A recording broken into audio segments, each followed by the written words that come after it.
Ya, Assalamualaikum warahmatullahi wabarakatuh. Kembali di Dr. Safari Online. Kali ini kita akan membahas mengenai efektivitas dan efek samping masker ya. Ini perlu dibahas lagi karena pada kenyataannya masih ada saudara-saudara kita yang tidak mau untuk menggunakan masker ya. Jadi padahal masker ini salah satu yang dikampanyekan oleh pemerintah dan berbagai macam organisasi profesi ya untuk mencegah terjadinya pandemi Covid ini ya, untuk mengurangi atau bahkan kalau bisa menghilangkan ya.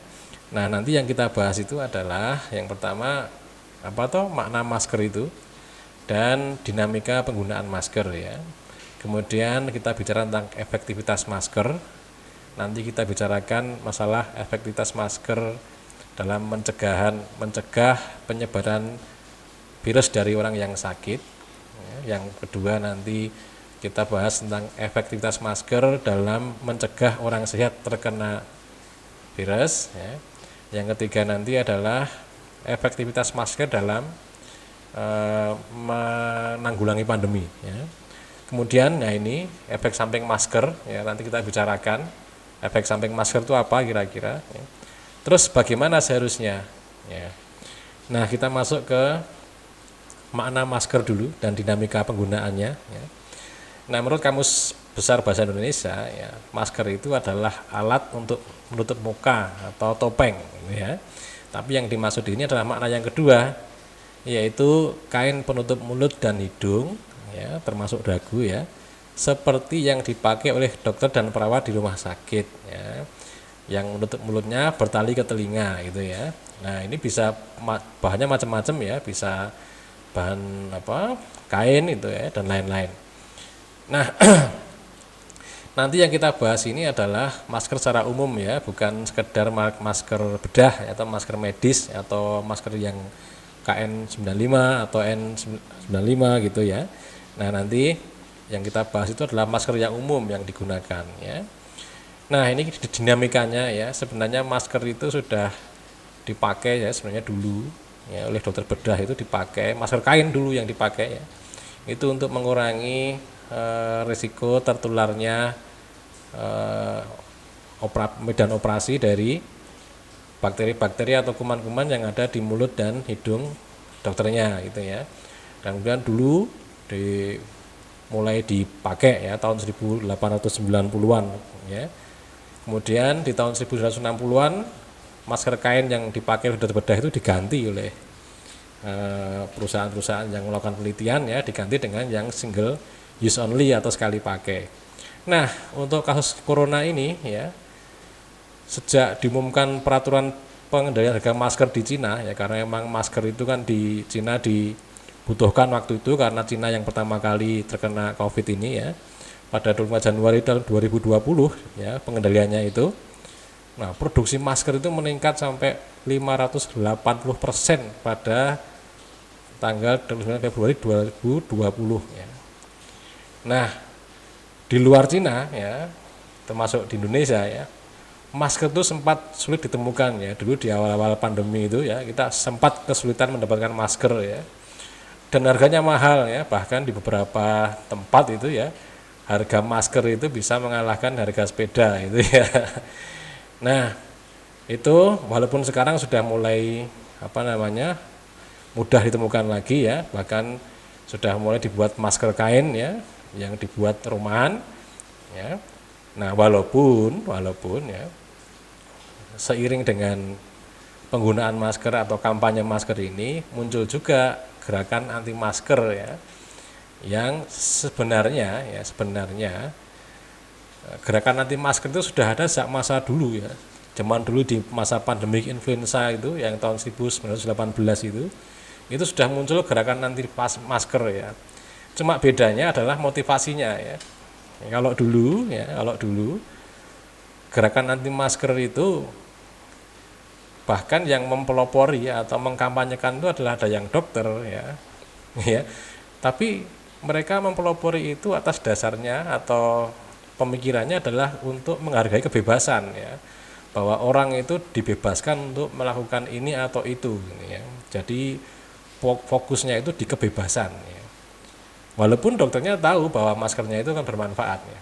Tapi kalau saat ini ya, kebanyakan anti masker itu, kebanyakan ya, tidak semua ya, itu memang muncul karena tidak percaya COVID ya. Muncul karena kepercayaan atau keyakinan bahwa COVID ini hanyalah rekayasa belaka ya.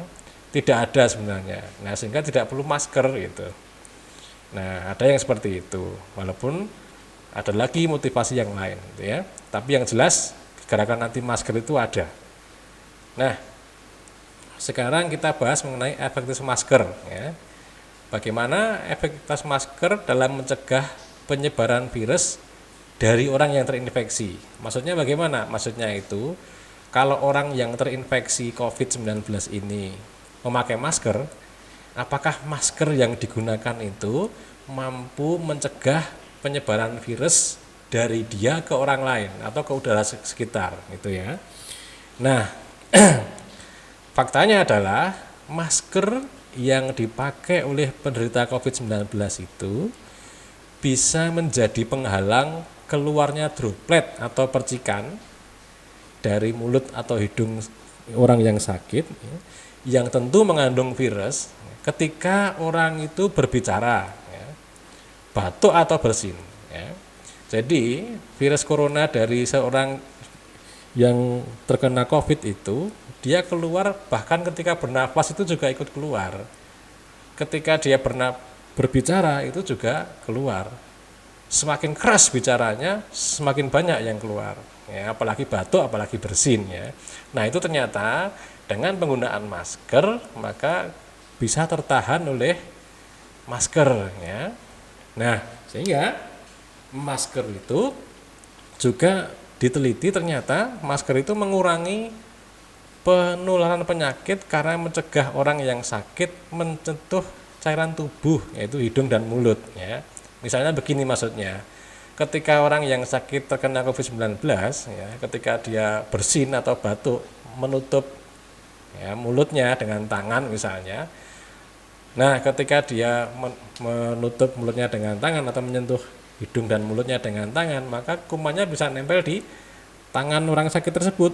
Sedangkan dia bisa pegang apa-apa, bisa salaman dan seterusnya. Ya, itu bisa menurunkan penyakit ya, sehingga dengan penggunaan masker itu mencegah orang yang sakit untuk menyentuh hidung dan mulutnya ya, sehingga cairan tubuh yang ada di hidung dan mulut tidak tersentuh oleh tangan orang yang sakit yang nanti bisa menularkan ke orang lain lewat tangannya gitu.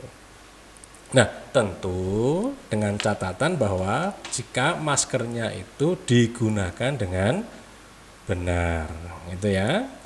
Nah, apalagi ini menjadi penting. Kenapa? Karena banyak orang yang terinfeksi virus corona ini ya, terkena COVID-19 tapi tidak bergejala ya. Bisa dilihat kan di berbagai negara itu memang angkanya paling besar ya. Kurang lebih 75% sampai 80% itu memang tidak bergejala OTG gitu ya. Nah, tapi dia bisa menularkan ke orang lain. Nah, inilah pentingnya mengapa harus memakai masker bagi orang yang sakit. Nah, sekarang kita lanjut ke efektivitas masker dalam melindungi orang sehat dari infeksi. Nah, kalau tadi orang sakit menularkan, bagaimana sekarang efektivitas masker itu melindungi orang yang sehat dari terkena infeksi corona ya. Nah, topik ini memang jadi perdebatan ya, karena memang hasil penelitiannya itu memang tidak sama ya. Nah, sebagian berpendapat bahwa masker itu mencegah orang sehat dari paparan virus. Ya. Buktinya apa? Buktinya ya, orang yang terkena virus infeksi saluran nafas ya, mereka itu disuruh untuk pakai masker ya.